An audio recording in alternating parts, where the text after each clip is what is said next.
ওপার বাংলায় তারেক রহমানের সরকার আসার পর থেকেই মনে হচ্ছিল ভারত বাংলাদেশ সম্পর্কের তিক্ততা আবারও কমতে শুরু করেছে। এবার দিল্লিতে হওয়া একটি হাই ভোল্টেজ বৈঠক সেই জল্পনাকে আবারও উস্কে দিল। সম্প্রতি ভারত সফর শেষ করে ঢাকা ফিরেছে বাংলাদেশে ক্ষমতাসীন বিএনপির একটি উচ্চ পর্যায়ের প্রতিনিধি দল। আর এই সফরের সবচেয়ে গুরুত্বপূর্ণ অংশ ছিল ভারতের জাতীয় নিরাপত্তা উপদেষ্টা অজিত দোভালের সঙ্গে তাদের গোপন বৈঠক। এর আগে 7ই এপ্রিল এদেশের বিদেশমন্ত্রী এস জয়শঙ্করের আমন্ত্রণে দিল্লি সফরে এসেছিলেন বাংলাদেশের বিদেশমন্ত্রী ডক্টর খলিলুর রহমান। ঢাকা ফিরে হুমায়ুন কবির জানিয়েছেন, এই সফর কেবল ফলপ্রসূই নয়, বরং দুই দেশের সম্পর্কের ক্ষেত্রে এক নতুন দিগন্ত খুলে দিয়েছে। সোমবার ও দেশের সচিবালয়ে প্রধানমন্ত্রী তারেক রহমানকে ব্রিফ করার পর তিনি জানান, আগামী সপ্তাহ থেকে এই আলোচনার ইতিবাচক প্রভাব দেখা যেতে পারে।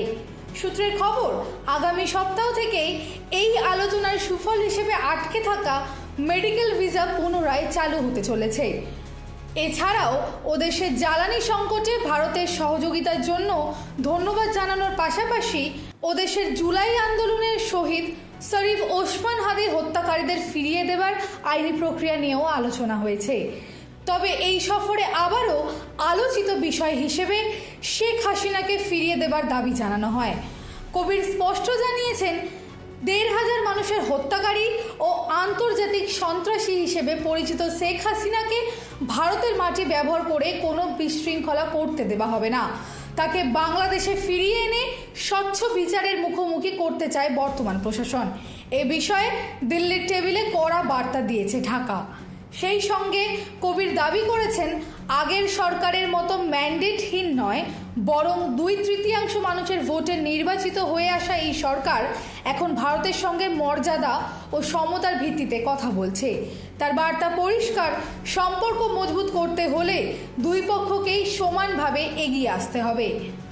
ওপার বাংলার একজন কূটনীতিক এবং বিএনপির আন্তর্জাতিক সম্পর্কের প্রধান কারিগর হিসেবে হুমায়ুনের এই দিল্লি সফরকে অত্যন্ত গুরুত্ব দিয়ে দেখছে ভারতের পররাষ্ট্র মন্ত্রক।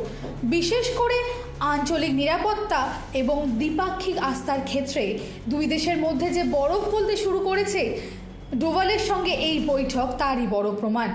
নয়াদিল্লির জন্য প্রতিবেশী রাষ্ট্রের স্থিতিশীলতা যেমন জরুরি, তেমনি বাংলাদেশের নতুন প্রশাসনের পক্ষ থেকেও ভারতের সঙ্গে সমমর্যাদার ভিত্তিতে সম্পর্ক এগিয়ে নিয়ে যাওয়ার বার্তাও স্পষ্ট। তবে কি সার্কভুক্ত দেশগুলোর মধ্যে আঞ্চলিক সহযোগিতা বাড়াতে ও দেশের প্রধানমন্ত্রী তারেক রহমানের প্রথম বিদেশ সফর কি তবে ভারত দিয়েই শুরু হবে? বিষয়টি এখনও চূড়ান্ত না হলেও দিল্লির এই সফরের পর দুই দেশের সম্পর্কের বরফ যে গলতে শুরু করেছে তা বলাই বাহুল্য। দিশা দাসের রিপোর্ট, হেডলাইন্স, কলকাতা। আনন্দ আর ভালোবাসার দীপ্তিতে গড়া সমুজ্জ্বল পরমা, ঠিক তোমারই মতো। শ্যাম সুন্দর কোম্পানি জুয়েলার্স, আগরতলা, উদয়পুর, ধর্মনগর, কলকাতা।